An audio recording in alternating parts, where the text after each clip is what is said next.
Hello, Julie here, and today I have a scrapbooking layout to share with you. For this layout I am using Denise Bodie design papers, and I'll put a link to those in the description box below. These papers are from the Elegance collection.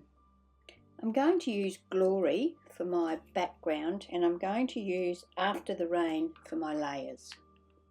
So to start, I'm going to tear the straight edge off of the top of this sheet of After the Rain.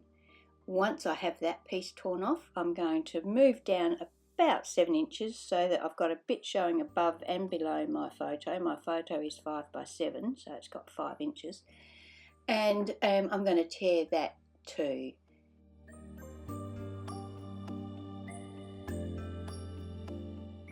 So before I go any further and end up with things in the wrong place, I'm going to cut that branding strip off of the bottom. So I'm cutting the branding strip off of the sheet called Glory.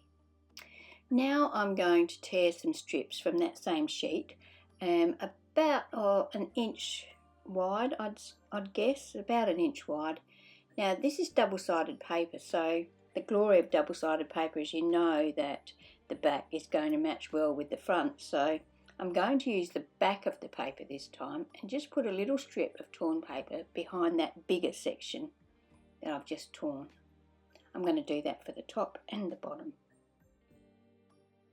Now I've had a bit of a look around my stash and I've found this nice lace. It's nice and fine, so it's not going to add a lot of bulk because I'm going to add a piece of chipboard, which is quite bulky of course. Now the chipboard is called Ornate 3 Trim, and I'm going to add a piece of that at the top and the bottom of my torn papers. Well, that's how I started out thinking, but plans change. Before I go any further, I want to mat my photo. Now I have some blue cut stock here that I think matches or blends in pretty well with this paper. I'm going to cut my photo mat 7 1/4 by 5 1/4. As I said, my photo is 5 by 7. I'm going to then, before I attach my photo to the mat, I'm going to use my emery board and file around the edge of my photo. Now before I attach my photo to my mat, I'm going to use my distressing tool and distress the edges of the mat.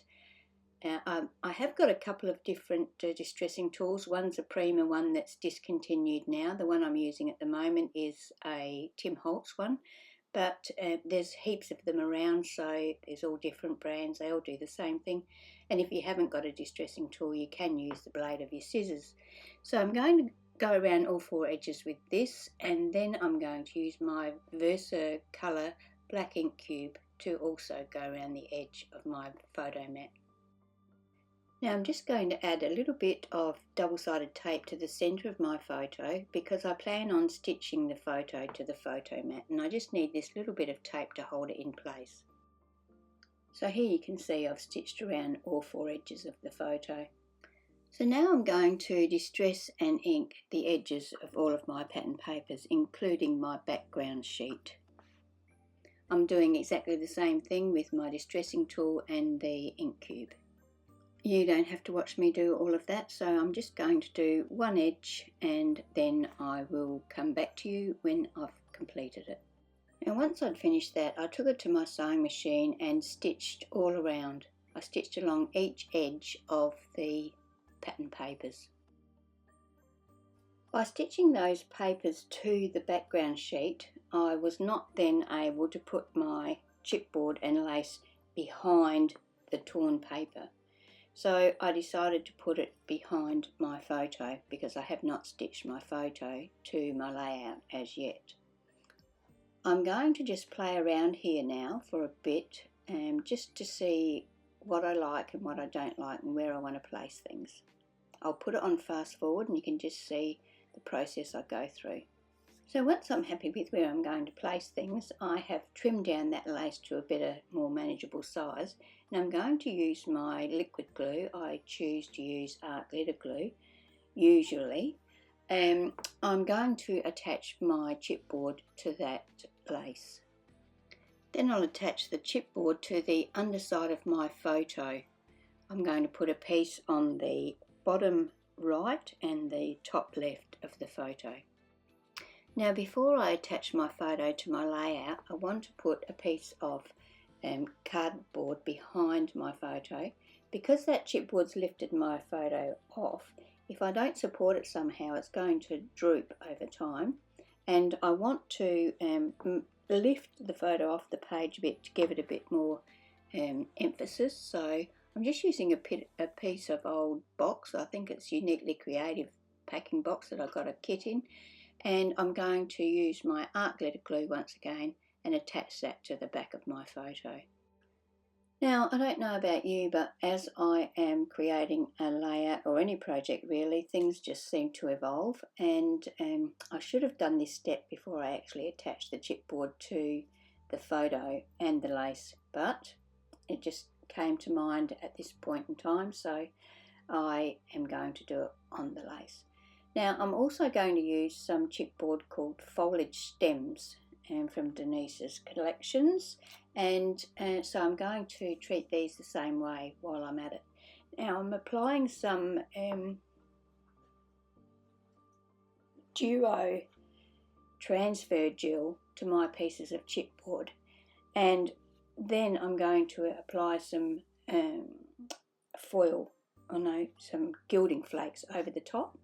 So I have to set this aside to dry. It goes on white and then dries clear, and when it's dry it's tacky. So this is a while later, and I've got my gilding flakes, and I'm now going to attach them to the chipboard. Now to do this, all you have to do is put some on the areas that are sticky and just rub them in firmly, and they will attach to that tacky glue. Now if you haven't got the transfer gel, I haven't tried it, but I would think that any tacky glue would work for this.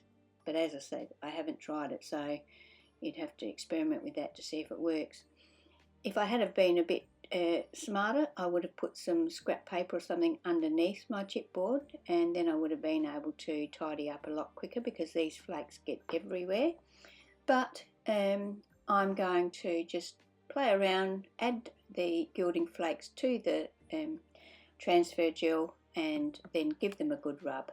I'm also going to do the same thing for the chipboard around the photo, and of course I get a lot of gilding flakes in amongst my lace as well. To embellish my page, I have a whole heap of fussy cut items that I have cut from the various ranges that Denise has, and I've just got them in a packet ready to use as the need arises. So I'm going to use those, but I'm also going to use some flowers that I've die cut and put together. And to die cut them, I've used a die from Denise. It's called, well, it's actually a stamp and a die set, but I only used the die for this particular one. It's called Primrose, and I'll put a link to that in the description box below. So now I'm just going to use my art glitter glue and attach my fussy cut items and my handmade flowers. I also use liquid glue to attach my photo. So here's a look at the die I used. I do have a video showing how to create handmade flowers, and I will put a link to that in the description box below if you're interested in seeing how I made the flowers.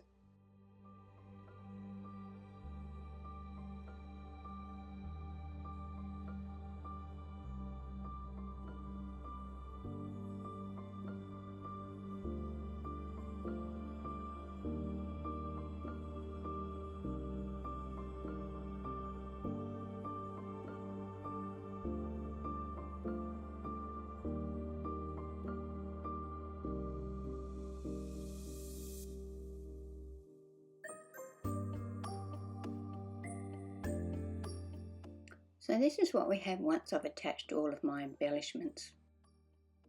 Now I have a little green butterfly or moth tucked in amongst my flowers, and I've decided that I want to make that stand out a little bit, so I'm going to give it a coat of Dimensional Magic. Now this goes on milky, and then when it dries it's nice and clear and very, very glossy. Now, title time. I'm going to use my Kaisercraft DD700 alphabet uppercase and my Dynamics little numbers for the numbers. The title is going to be December 2022. Now I'm going to attach my title using my Tim Holtz ruler, which has got the line through it, and you can line that up with the bottom of your page, and my reverse tweezers. The reverse tweezers are one of the best tools in my kit. I love them, and the fact that it will hold on to something without you having to apply pressure is fantastic.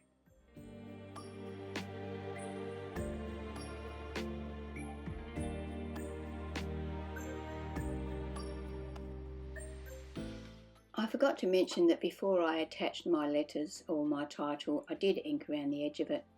And now to enhance my title a little more, I'm going to give it a nice coat of the same glossy accents that I gave the butterfly. So that's my layout for today. There's lots of interest on this layout. There's the gilding flakes, the lace, the chipboard, the fussy cut items, the die cut hand formed flowers, the dimensional magic or glossy accents to give that shiny interest to some of the items. So I hope you've found something here to inspire you and get you creating. If you've enjoyed my video, I'd love it if you would give me a thumbs up, leave me a comment. That's always very helpful. And I hope you can join me when I post my next video. Bye.